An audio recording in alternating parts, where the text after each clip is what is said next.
Халк банка е една од најбрзорастечките банки на македонскиот пазар. Што е постигнато во изминатите 15 години и каде се гледа банката во иднина, разговараме со членот на управниот одбор на банката, господинот Беркан Имери. Имери, добро дојдовте во емисијата Финсайт. Добре најдов, мило ми е да учествувам во денешната емисија ваша. Ви благодарам многу. Последната новина од Халк банка е тоа што почнавте да инвестирате во харти од вредност на меѓународните пазари. Од каде идејата и каков е интересот на граѓаните да вложуваат во харти од вредност во странство? Банката од скоро време почна да понуди еден нов производ, нова услуга на нашите клиенти. Тоа е да има возможност да тргуваат во меѓународните пазари на харти од вредност.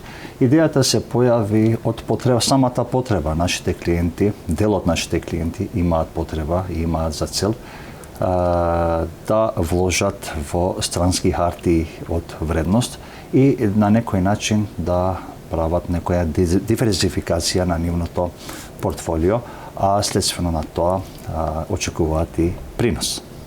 Колкави приноси очекуваат годишно? Кога зборуваме во делот на инвестирање во хартии од вредност, особено во странските пазари, не е коректно да се каже дека ќе се остварат одредена сума на пари или принос, бидејќи самиот пазар и самиот начин на тргување сноси и одредени ризици.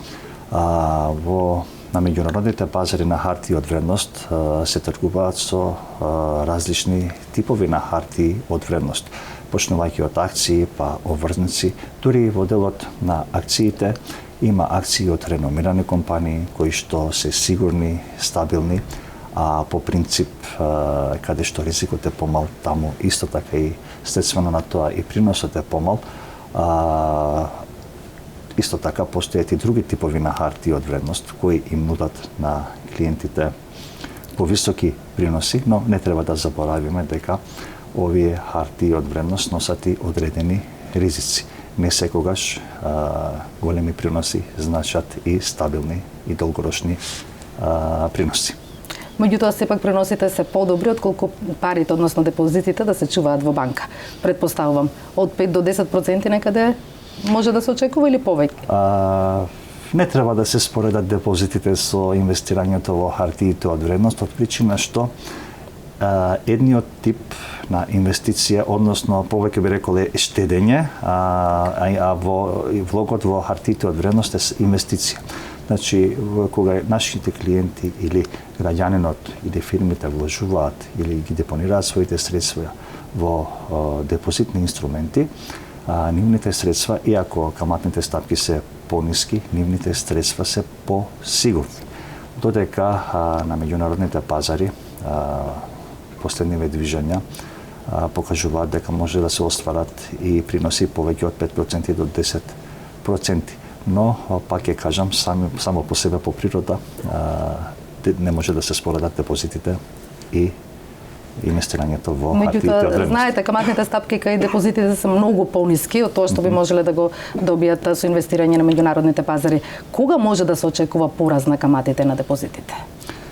Порастот на каматите на депозитите е поврзано со повеќе критериуми. Прво, од самата ликвидносна позиција на самата банка, на целиот банкарски систем, Народната банка, монетарната политика и други фактори.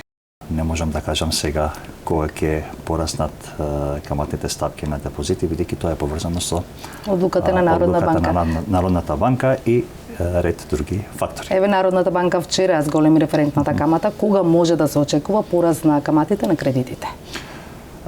Обично, кога Народната банка ја зголемува референтната каматна стапка, тука мораме да потенцираме дека тоа е основен инструмент на Народната банка при борбата против инфлацијата.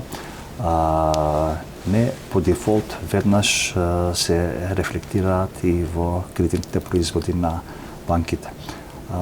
Во зависност од тоа дали клиентот има кредит со фиксна или варијабилна каматна стапка, влијае дали веднаш или по одреден период ќе се зголемат каматните стапки.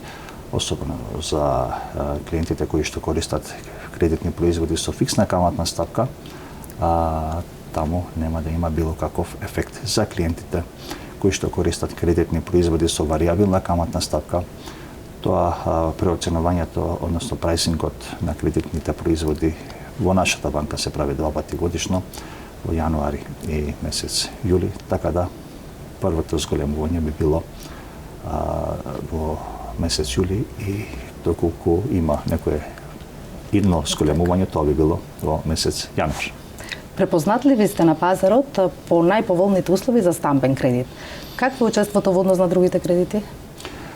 Стамбените кредити во последно време навистина бележат силен раст како во секторот, така и во нашата банка. И тоа е нормално во услови кога секој поединец сака да го решава своето прашање по основ во однос на домување. Нормално е да има интереси во делот на стамбените кредити. Ние во изминативе неколку години бележиме силен раст и голем интерес во делот на стамбените производи. Тоа пред се би рекол дека и условите кои ги нудиме на нашите клиенти се доста солидни и добри. Каматните стапки се движат од 3 до 3,5% на годишно ниво. Така што очекувам и во наредниот период дека учеството на стамбените кредити во Халкбанк, така и во секторот дека ќе продолжи да завземе значајно учество во делот на кредити одобрени на сегментот население. Така. Зашто најчесто земаат граѓаните кредит? Дали на прво место се потрошувачки кредити со оглед на тоа еве инфлацијата, се повеќе цените на производите растат, луѓето не можат да си дозволат да го преживеат месецот без да земат кредит.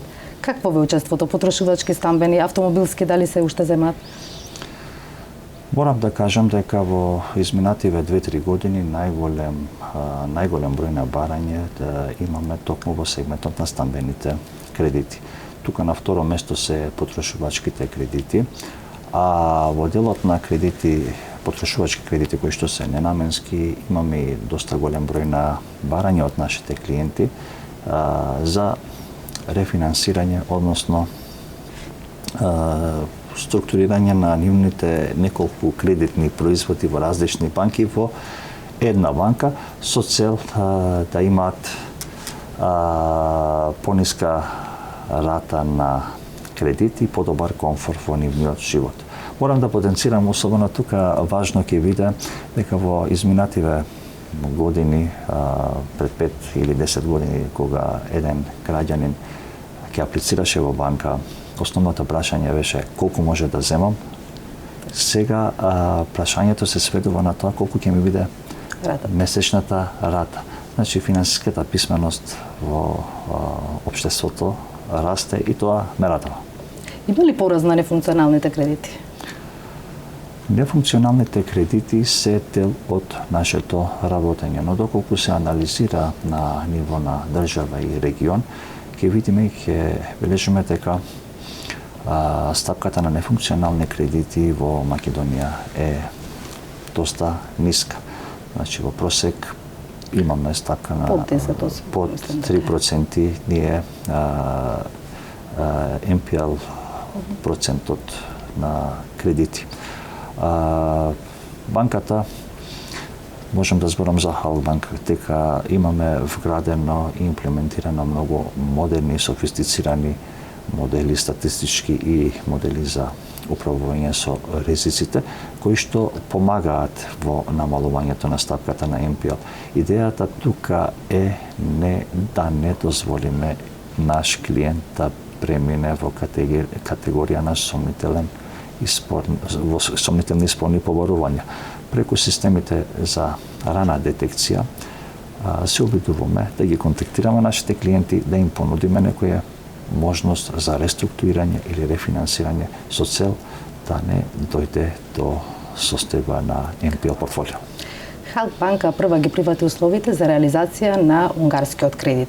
Може ли да ни кажете од кој сектор, кои компании најчесто зема ваков кредит и дали редовно си ги сервисираат обврските? Памтам како денес, нели, кога се одобри кредитната линија од унгарскиот кредит, ние како Халк банка учествувавме со некои 37 милиона евра, ако не се лажам, во таа кредитна линија. И имавме за цел, бидејќи средствата беа наменети за компании кои што имаат тешкоти да имаат пристап до финансиските извори, се обидовме прво да ги сервисираме и да ги исплатиме, односно да ги одобриме барањата кои што ни дојдоа од малите и категоријата мали и средни предпријатија. Средствата беа исплатени на повеќе од 110 компании и можам да ве уверам, да потврдам дека ниту една компанија од овие 110 немаат никаков проблем со нивното работење и редовно ги сервисираат. Од кој сектор најчесто или различни беа? Имаме различни сектори, претежно производство, трговија, туризам, скоро од сите сектори имавме парања и тоа ме радува што успеавме на сите клиенти да им излеземе во пресрета. Банките генерално се повеќе мета на сајбер напади. Може ли да не кажете што правите за да ги заштитите граѓаните од евентуални злоупотреби? Банката, како и другите банки и развиените банки, вложува во напредни софтверски решенија кои што помагаат при заштита од сајбер напади. Меѓутоа, тука не треба да заборавиме дека нема систем, софтверско решение или IT решение кое може 100% да ја гарантира вашата безбедност. Често нашите клиенти или граѓаните во Македонија се мета на лица со лоши намери преку испраќање на различни пораки и линкови кои што се многу убедителни да ги натерат да ги споделат нивните лични податоци и информации. Нашите граѓани, нашите клиенти треба да бидат свесни и да знаат дека нема институција или банка која ќе побара ваша шифра, ваши податоци или ваши тајни.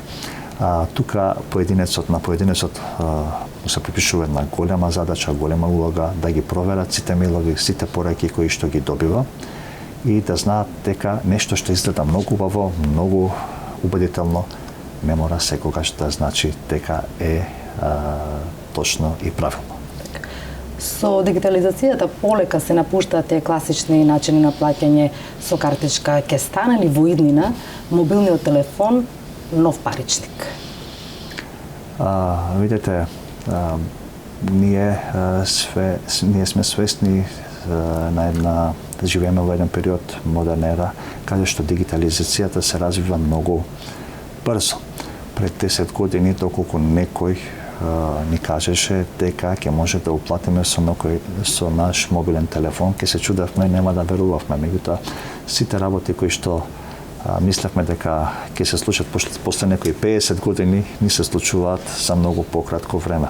Во иднина верувам дека вештачката интелигенција се развива доста брзо и мислам дека и дигиталните производи, системот на плаќања и банкарското работење ќе се приспособи на уште по дигитално ниво. Кој знае, можеби после 5 години или 10 години и мобилниот телефон нема да постои, па ќе оплаќаме со некој друг уред или со... Светот оди напред. Каде се гледа Халк банка во следните 5 или 10 години? Што може да очекуваат граѓаните и клиентите? Оваа година славиме ние 15 години од основање во Република Македонија. Чест и горд се чувствувам бидејќи работам во оваа институција која што представува синоним на доверба во државата. Халк банка е една од најбрзо растечките банки, можам да потврдам дека е и најбрзо растечката банка во државата. После 5 или 10 години мислам дека банката ќе биде на повисоко ниво се додека продолжи да работи на овој начин кој што сега работи, а тоа е да внимава на потребите на своите клиенти, да им излезе во пресред на фирмите во реалниот сектор и да продолжи во своите постапки и инвестиции во општеството преку проекти од општествена одговорност. Мислам дека во наредниот период, не знам дали ќе бидеме најголемата банка, ама сигурно ќе бидеме прва банка во избор и во доверба. Предпоставувам дека очекувате во првите 3 да се најдете во следниот период. Правите ли нешто за зелена транзиција? Има некои кредити, не знам, за обновливи извори, се внимава на тоа? Пошто гледаме светот дека се понапред оди и во тој поглед. Да, и самата регулатива го налага тоа. Банката ги има превземено на групацијско ниво различни активности со цел да се согласи и со европската регулатива и со локалната регулатива. И сметам дека ќе продолжиме да бидеме една од водечките банки во тој сегмент. Моето последно прашање до вас, господине Емири, е Халкбанка е дел и од ГЕА. Што прави банката за да се намали тој родов јас помеѓу мажите и жените? Морам да кажам дека во Халкбанка се голем број на нашите вработени, особено повеќе од 60% се токму жени. Во делот на мидл менеджментот и менеджментската структура во централата на банката имаме голем број на жени. Тука не би сакал да кажам стрикно нешто дека банката превзема нешто во делот на родова еднаквост. Мислам дека во 21 век веќе тоа треба да биде прашање кое што е решено. Не треба да постои воопшто проблем на родова еднаквост. Секој граѓанин, тоа му е и загарантирано право со уставот, треба да му се пружат подеднакви можности, шанси и никој не треба да се чувствува, да се изостави или да се дискриминира. Особено жените кои што за мене представуваат многу свети нешта, бидејќи се жртвуваат многу во животот за семејството, ја жртвуваат својата кариера за да израснат деца и не би требало ова прашање да стои на маса во 21 век. За жал има компании каде што не се почитува тоа. Господин Емири, и јас ви посакувам многу успех и ви благодарам на интервјуто. Ви благодарам и на вас. Благодарам што дојдовте во нашата куќа во Халкбанка и посакувам успешна емисија и се надевам дека вашите и нашите гледачи и клиенти ќе уживаат во подкастот. Благодарам.